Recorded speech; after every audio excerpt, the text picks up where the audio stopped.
भगवान शिव का जन्म कैसे और कहाँ हुआ। वेद कहते हैं कि जो जन्मा है वह मरेगा, अर्थात जो बना है वह फना है।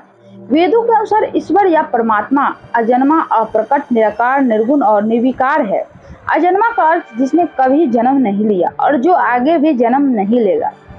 प्रकट अर्थात जो किसी भी गर्भ से उत्पन्न न होकर स्वयंभू प्रकट हो गया है। और अप्रकट अर्थात जो स्वयंभू प्रकट भी नहीं है। निरंकार अर्थात जिसका कोई आकार नहीं है। निर्गुण अर्थात जिसमें किसी भी प्रकार का कोई गुण नहीं है। निर्विकार अर्थात जिसमें किसी भी प्रकार का कोई विकार या दोष भी नहीं है। अब सवाल यह उठता है कि फिर शिव क्या है। वे किसी न किसी रूप में जन्मे या प्रकट हुए, तभी तो उन्होंने विवाह किया, तभी तो उन्होंने कई असुरों को वरदान दिया और कई असुरों का वध भी किया। दरअसल जब हम शिव कहते हैं तो वह निराकार ईश्वर की बात होती है, और जब हम सदाशिव कहते हैं तो ईश्वर महान आत्मा की बात होती है, और जब हम शंकर या महेश कहते हैं तो वह सती या पार्वती के पति महादेव की बात होती है। बस हिंदू जन यही भेद नहीं कर पाते और सभी को एक ही मान लेते। अक्सर भगवान शंकर को शिव भी कहा जाता है। भगवान शिव का जन्म कैसे हुआ। शिव पुराण के अनुसार भगवान सदाशिव और पराशक्ति अंबिका से ही भगवान शंकर की उत्पत्ति मानी। उस अंबिका को प्राकृतिक सर्वेश्वरी, त्रिदेव जननी, नित्या और मूल कारण भी कहते हैं। सदाशिव द्वारा प्रकट की गई उस शक्ति की 8 भुजाएं हैं। पराशक्ति जगत जननी व देवी नाना प्रकार की गतियों से संपन्न है और अनेक प्रकार के अस्त्र शक्ति धारण करती है। वह शक्ति की देवी काल रूप सदाशिव की अर्धांगिनी दुर्गा है। उस सदाशिव से दुर्गा प्रकट हुई। काशी के आनंद रूप वन में रमन करते हुए एक समय दोनों को यह इच्छा उत्पन्न हुई कि किसी दूसरे पुरुष की सृष्टि करनी चाहिए, जिस पर सृष्टि निर्माण का कार्यभार रखकर हम निर्वाण धारण करें। इस हेतु उन्होंने वामांग से विष्णु को प्रकट किया। इस प्रकार विष्णु के माता और पिता काल रूपी सदाशिव और पराशक्ति दुर्गा है।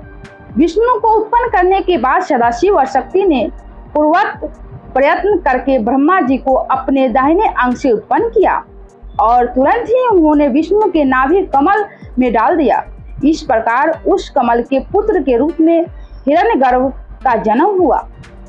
एक बार ब्रह्मा और विष्णु दोनों में सर्वोच्चता को लेकर लड़ाई हो गई, तो बीच में काल रूपी एक स्तंभ आकर खड़ा हो गया। तब ज्योतिर्लिंग रूप काल ने कहा, पुत्रों, तुम दोनों ने तपस्या करके मुझसे सृष्टि और स्थिति नामक 2 कृत्य प्राप्त किए हैं।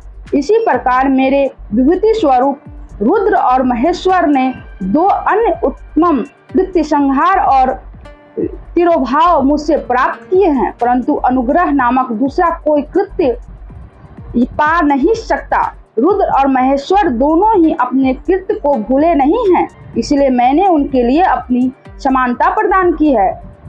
सदाशिव कहते हैं, ये मेरे जैसे ही वाहन रखते हैं, मेरे जैसा ही वेश धरते हैं और मेरे जैसे ही इनके पास हथियार है। वे रूप, वेश, वाहन, आसन और कृत्य में मेरे ही समान है। अब यहाँ 7 आत्मा हो गई। ब्रह्मा से सदाशिव, सदाशिव से दुर्गा, सदाशिव दुर्गा से विष्णु, ब्रह्मा, रुद्र, महेश्वर। इससे यह सिद्ध हुआ कि ब्रह्मा, विष्णु, रुद्र और महेश के जन्मदाता काल रूपी सदाशिव और दुर्गा है। कहाँ जन्म हुआ था। उस काल रूपी ब्रह्मा सदाशिव ने एक ही समय शक्ति के साथ शिवलोक नामक क्षेत्र का निर्माण किया था। उस उत्तम क्षेत्र को काशी कहते हैं। वह मोक्ष का स्थान है। यह शक्ति और शिव अर्थात काल रूपी ब्रह्म, सदाशिव और दुर्गा यहाँ पति और पत्नी के रूप में निवास करते थे। यहीं पर जगत जननी ने शंकर को जन्म दिया। इस मनोरम स्थान काशीपुरी को प्रलय काल में भी शिव और शिवा ने अपने सानिध्य से कभी मुक्त नहीं किया था। एक अन्य पुराण के अनुसार एक बार ऋषि मुनियों ने जिज्ञासा जागी कि आखिर भगवान शंकर के पिता कौन है। यह सवाल उन्होंने शंकर जी से ही पूछ लिया कि हे महादेव, आप सबके जन्मदाता है, लेकिन आपका जन्मदाता कौन है। आपके माता पिता का क्या नाम है।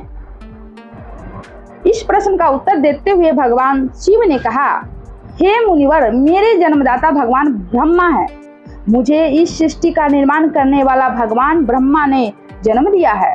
इसके बाद ऋषियों ने एक बार फिर भगवान शंकर से पूछा कि यदि वे आपके पिता है तो आपके दादा कौन हुए?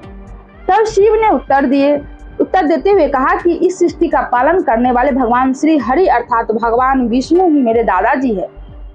भगवान की इस लीला से अनजान ऋषियों ने फिर से एक और प्रश्न किया कि जब आपके पिता ब्रह्मा हैं, दादा विष्णु, तो आपके परदादा कौन है? तब शिव ने मुस्कुराते हुए उत्तर दिया कि स्वयं भगवान शिव।